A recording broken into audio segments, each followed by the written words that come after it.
Bom dia, amigos da Sala 57. Que alegria conversar com você nessa manhã de terça-feira, véspera do nosso jejum especial, primeiro do ano de 2020.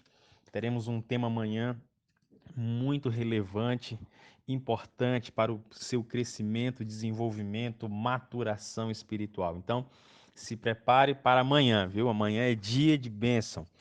Hoje eu quero pedir que você convide os seus amigos, mande para mim os contatos para que eu possa estar adicionando. E vai se preparando, porque amanhã você vai ter um grande desafio. Eu quero desafiar você amanhã, tá bom? Se prepara.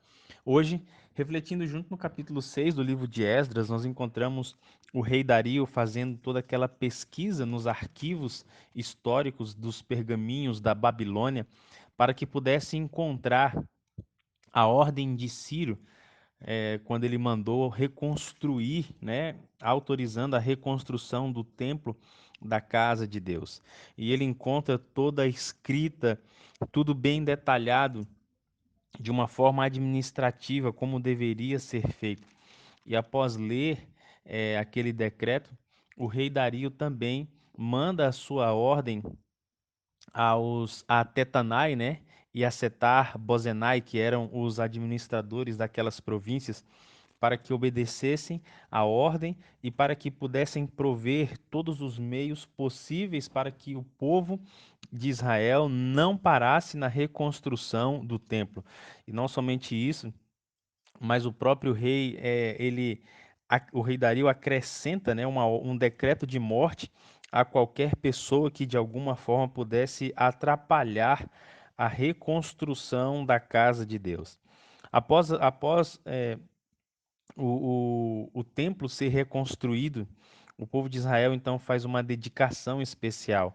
E essa aqui, amigos, é a primeira Páscoa celebrada após a reconstrução do templo, após o cativeiro, após a reconstrução do templo.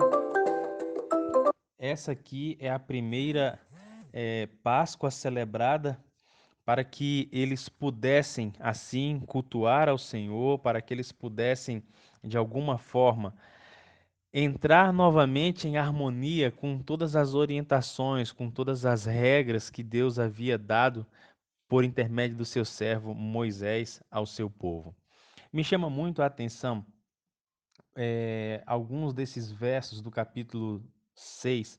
E eu gostaria de ler com você o verso 14 e o verso 15, porque é sobre ele que eu gostaria de fazer a nossa reflexão nesta manhã. Diz o seguinte: os anciãos dos judeus iam edificando e prosperando em virtude do que profetizaram os profetas Ageu e Zacarias, filho de Ido. Edificaram a casa e a terminaram segundo o mandado do Deus de Israel. Veja, quem manda? Deus de Israel. E segundo o decreto de Ciro, de Dario e de Atarxerxes, rei da Pérsia. Eu não sei se você já observou, mas todas as vezes que um novo diretor ocupa o cargo de uma empresa, ou que um prefeito, um governador, ou um presidente, ou um ministro ocupa um cargo, uma das coisas que eles têm grande prazer em fazer, e eu não sei porquê, é não dar continuidade a alguns serviços, né, algumas linhas de trabalho que vinham sendo feitas pelo seu antecessor.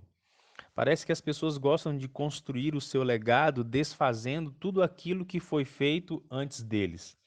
Eu não sei porquê, mas infelizmente isso faz parte, né, do comportamento humano.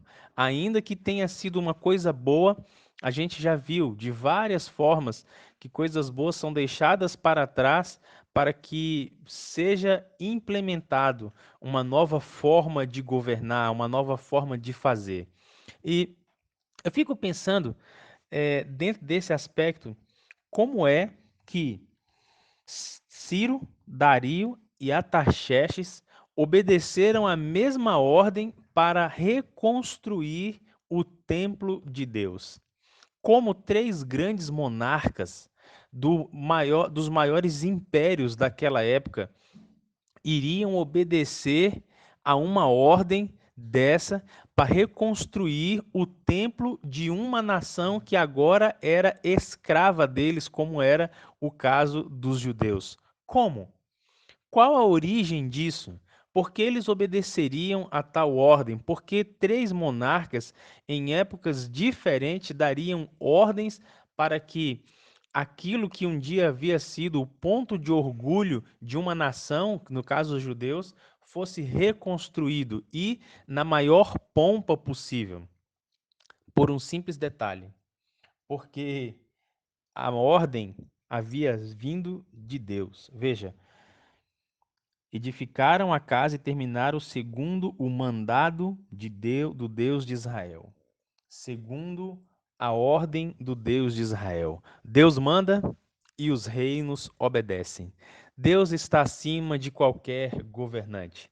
Deus está acima de qualquer poder político terrestre. Deus está acima de qualquer monarquia terrestre. Deus está acima de qualquer linha política, social, ecológica, filosófica que exista nesta terra. Deus está acima de tudo. Deus está acima dos reis, acima dos governantes, Deus está acima dos filósofos, dos intelectuais, dos grandes ícones que o ser humano pode dizer que existem hoje. Deus está acima. E quando Deus manda, o homem obedece. Amigos, que coisa extraordinária. Há poucos dias, ontem, né? Ontem mesmo eu falei que o povo de Israel ele se denominava como sendo servos de Deus, né? E por isso eles estavam reconstruindo o templo. Nós somos servos do Deus vivo. Você percebe agora qual é o desfecho da história daqueles que se colocam como servos do Deus que está acima de todos os reinos? Esse é o meu Deus, esse é o seu Deus. No livro de Daniel, nós encontramos uma descrição muito linda e perfeita no capítulo 1 e no capítulo 2 de um Deus que está no controle da história humana. Na Bíblia, esse livro sagrado, ele revela para mim e para você aquilo que aconteceu antes de vivermos, antes de existirmos, milhares de anos atrás. E isso também e o livro também aponta para aquilo que vai acontecer no final da história, mostrando que Deus de Gênesis ao Apocalipse, está no controle da história. Deus está não somente no controle da história, mas o maior desejo desse Deus é estar hoje no controle da sua vida, da minha vida. Por isso, eu quero apelar ao seu coração. No dia de hoje, permita que, ao receber o batismo do Espírito Santo, que ele guie você nas mãos do Eterno. Que as decisões que você tomar sejam as decisões mais certas de acordo com a vontade de Deus. Que a sua vida transpareça isso de forma muito clara e incontestável, que o Deus que controla o universo, o Deus que controla os reinos, também é o Deus que controla a sua vida. Uma ótima terça-feira para você e amanhã estamos juntos a partir das 6 horas da manhã no nosso jejum especial.